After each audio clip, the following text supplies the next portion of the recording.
2000-жылдан бери берилген аттестаттардын архивин санариптештирүү иштери активдүү жүрүп жатат. Агартуу министринин санариптештирүү боюнча орун басары Лира Самыкбаеванын маалыматы боюнча бул үчүн фамилиясы жана туулган күнү боюнча табууга мүмкүндүк берген жаңы сервис колдонулат. Ал ошо мектептердин администрациялары өздөрүнүн архивдерин чыгарып, ошо жердеги маалыматтарды баарын санариптештирип, аттестаттарды киргизгенден кийин ушул аттестаттар түндүк тиркемесинде санариптик документтер разделинде чыгып калат.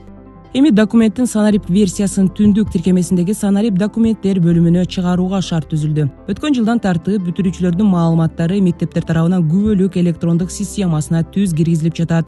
Андан соң ушул маалыматтардын негизинде санарип аттестаттар түндүк мобилдик тиркемесинде түзүлөт. Быйыл рекорддук көрсөткүчтөр катталууда. 215 миңден ашуун санарип аттестат бул өткөн жылга салыштырмалуу 12 миңге көп.